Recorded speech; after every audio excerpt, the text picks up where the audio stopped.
राष्ट्रपति पद के चुनाव में द्रौपदी मुर्मू ने भारी मतों से जीत हासिल की है, पर उनके पक्ष में हुई क्रॉस वोटिंग से कांग्रेस पार्टी के लिए एक बार फिर सवाल खड़े हो गए हैं, क्योंकि मुख्य विपक्षी दल के तौर पर कांग्रेस अपने घर को संभालने में नाकाम रही है।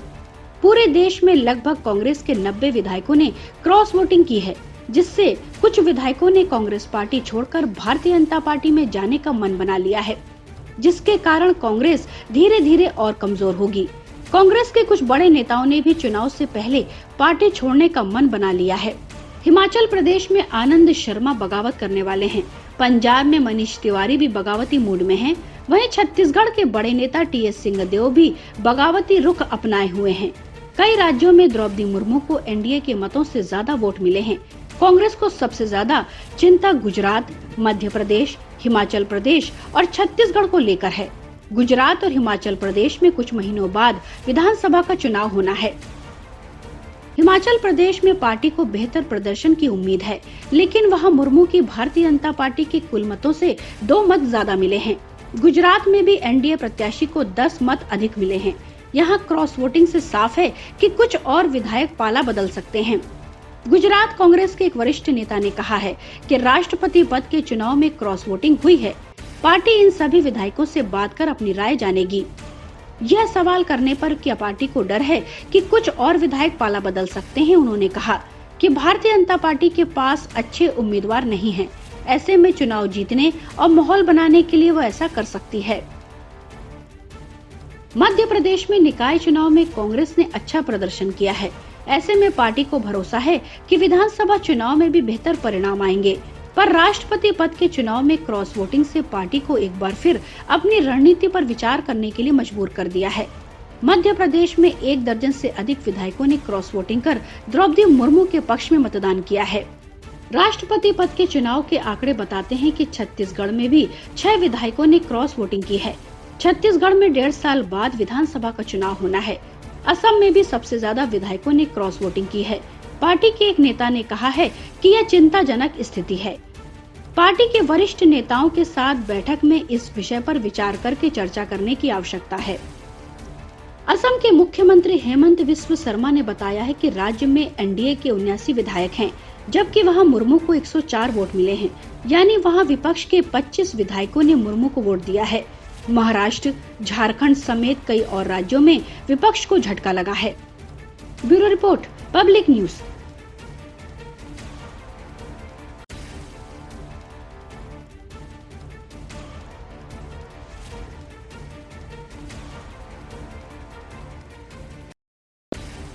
छत्तीसगढ़ के सभी कर्मचारी संगठनों ने एकजुट होकर हड़ताल पर जाने का ऐलान किया है।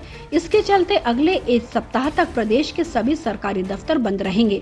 जाहिर है, इससे बहुत सारी सेवाएं बंद हो जाएंगी, आम लोगों की दिक्कतें बढ़ेंगी। छत्तीसगढ़ में आज यानी सोमवार से लोगों की दिक्कतें बढ़ने वाली हैं।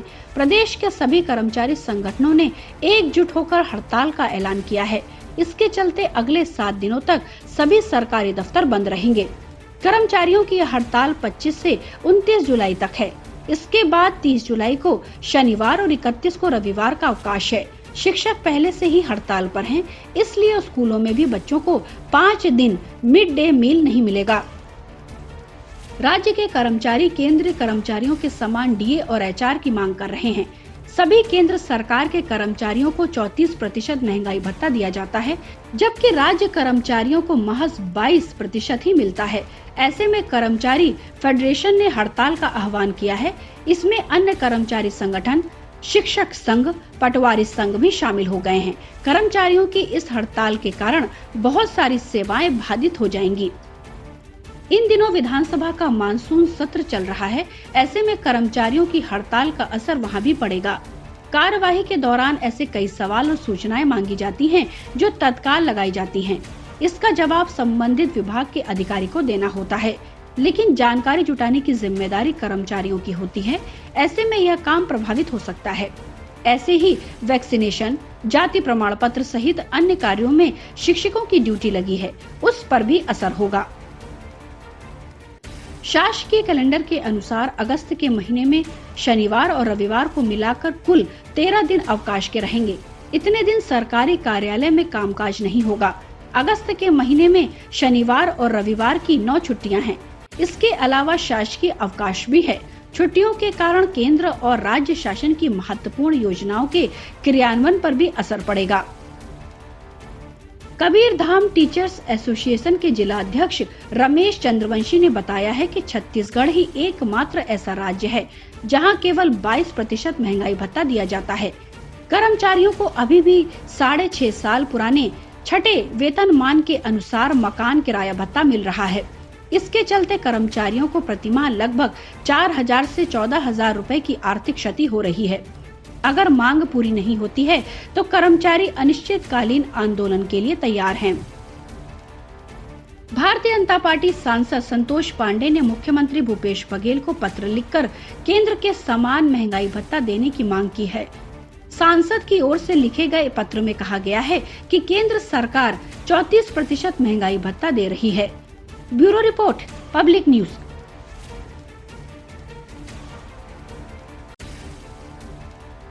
महाराष्ट्र की राजनीति में सीएम एकनाथ शिंदे और उद्धव ठाकरे गुट के बीच तनाव दिन ब दिन बढ़ता ही जा रहा है। रविवार शाम को मुंबई के शिवगी के पास काला चौकी इलाके में शिवसेना की शाखा का उद्घाटन करने आए उद्धव ठाकरे शिंदे गुट और बीजेपी पर जमकर बरसे।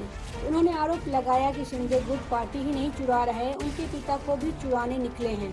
वे मर्द नहीं चोर हैं, बागी नहीं गद्दार है। उन्होंने शिवसेना की पीठ पर खंजर घोंपा है। सीएम शिंदे ने इसका जवाब दिया है। उद्धव ठाकरे ने यह भी कहा है कि हिम्मत है तो वो ठाकरे नाम की बजाय अपने माता पिता के नाम पर नया अस्तित्व बनाकर दिखाए। सीएम शिंदे ने जवाब में कहा कि हम जैसे असंख्य शिवसैनिकों के लिए बाला साहेब ठाकरे पिता समान थे, उनसे ही हमारी पहचान थी और रहेगी। उन्होंने भी शिवसेना को एक परिवार माना था और वे इस परिवार के प्रमुख थे, इसलिए बाला साहेब का नाम लेने से उन्हें कोई नहीं रोक सकता। सीएम एकनाथ शिंदे ने कहा कि जो कांग्रेस एनसीपी की गोद में जाकर बैठ गए, हिंदुत्व विरोधी ताकतों के बिछाए भंवर में अटक कर लेट गए, वे बता रहे हैं कि हमने शिवसेना की पीठ पर खंजर घोंपा है। जो बाला साहेब के विचारों से समझौता कर चुके, वे हमें इल्जाम दे रहे हैं कि हमने दिया धोखा है। हमने हिंदुत्व छोड़कर नहीं बदले हैं बाले, हम ही हैं सही मायने में बाला साहेब के विचारों के रखवाले। एकनाथ शिंदे ने यह भी कहा कि वक्त आने पर वे बताएंगे कि किसने किसकी पीठ पर खंजर घोंपा है। अभी से क्या बताए कि धनुष से निकला बाण छाती के कितने अंदर तक पहुंचा है। दरअसल एकनाथ शिंदे कल दिल्ली रवाना होने से पहले मुंबई के रंग शारदा ऑडिटोरियम के एक कार्यक्रम में पहुंचे थे। वहां महाराष्ट्र के धनगर समाज ने ओबीसी रिजर्वेशन लागू करवाने के लिए उनका सम्मान किया था।